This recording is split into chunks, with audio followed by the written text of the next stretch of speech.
McDonald's was giving away millions of dollars. Cash prizes. Cars. Vacations. And for years, people across America believed one thing. Anyone could win. Families collected game pieces. Co-workers traded stickers.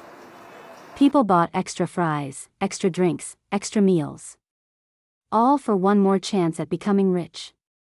But there was a problem. The biggest winners weren't being chosen by luck. They were being chosen by one man. And for more than a decade, almost nobody knew. This is the story of how one insider helped rig one of the most famous promotions in American history. The McDonald's Monopoly game looked simple. You bought food. You peeled a sticker. And if you found the right piece, your life could change overnight. Most pieces were worthless. But a few rare pieces were worth serious money. Some were worth thousands. Some were worth cars. And some were worth $1 million. To customers, it felt random. Fair. Exciting. But behind the scenes, the entire system depended on one thing. Trust. McDonald's needed to make sure the rare winning pieces were protected. So the company worked with outside partners to manage the promotion and keep the valuable pieces secure. That security system was supposed to protect the game. Instead, it became the weakness that destroyed it. Because one of the people connected to that system was a man named Jerome Jacobson. Some people called him Jerry. And for years, Jerry Jacobson had access to the most valuable pieces in the game. To everyone around him, he looked professional. Responsible. Trustworthy. The kind of person you would never suspect. But that was exactly why the scam worked. Jerry realized something dangerous. If you control the winning pieces, you control the winners. And once he understood that, the game was no longer random. At first, it didn't look like a massive criminal empire. It started with access, opportunity, and one man who knew where the money was hidden. Instead of allowing the rare winning pieces to reach random customers, Jerry secretly took them. Then he passed them to other people. Friends. Associates. Recruiters. People who could pretend to be ordinary lucky winners. On camera, everything looked perfect. A smiling person. A giant check. A life-changing prize. McDonald's got the publicity. The winner got the money. And America believed the game was working exactly as promised. But behind those smiles, the real winner was someone else. Because the people holding the checks were not just lucky customers. Many of them had been selected. The winning pieces had been handed to them before they ever walked into a McDonald's. And once the money arrived, it was shared. Part of the prize went to the fake winner. Part went to the recruiter. And part found its way back through the network. That was the genius of the scam. It didn't need to hack computers. It didn't need to rob a bank. It used the appearance of normal life. Real restaurants.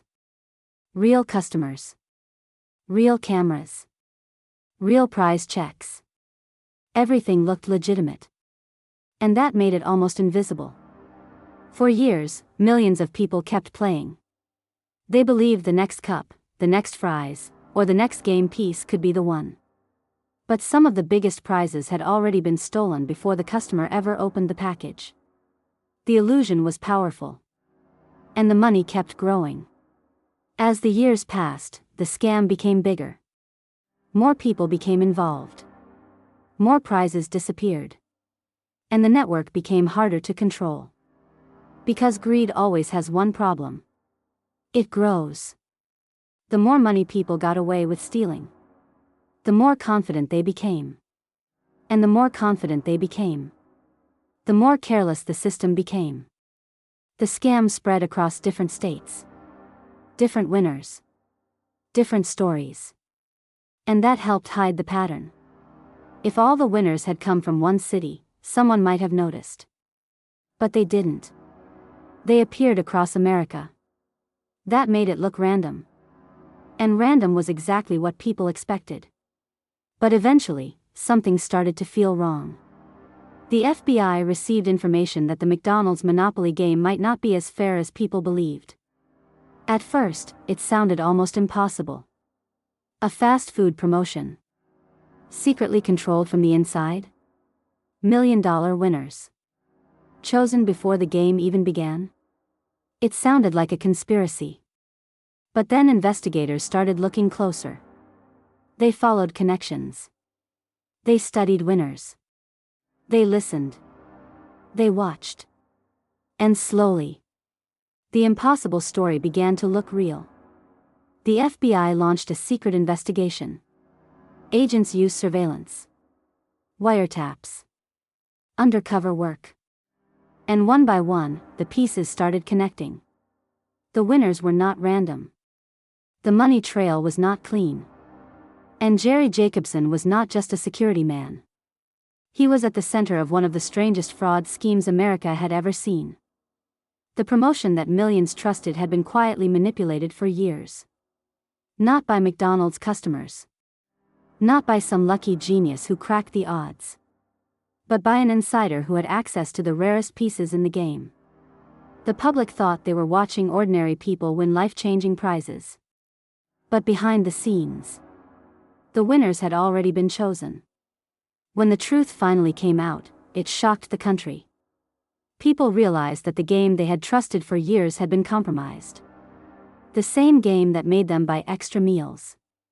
The same game that made them believe they had a real shot. Had been manipulated from the inside. Multiple people were arrested. The scandal became national news. And the McDonald's Monopoly game was no longer just a promotion. It became a warning. Because the most dangerous scams are not always the ones that look suspicious. Sometimes, they look familiar. They look fun. They look harmless. They come with fries, soda, and a chance to win $1 million. And that's what made this scam so powerful. Nobody expected the trap to be hidden inside something so ordinary. For more than a decade, people played. They collected. They hoped. They believed. But many of the biggest prizes were never really waiting for them. They had already been taken. Already been passed around. Already been chosen. And the craziest part is this. Millions of people kept playing. Without realizing the winners were never supposed to be them. If you enjoyed this story, leave a like and subscribe to Dirty Money Files for more stories about scams, corruption, and hidden money. And tell us in the comments. Would you still have played, if you knew the game was rigged from the beginning?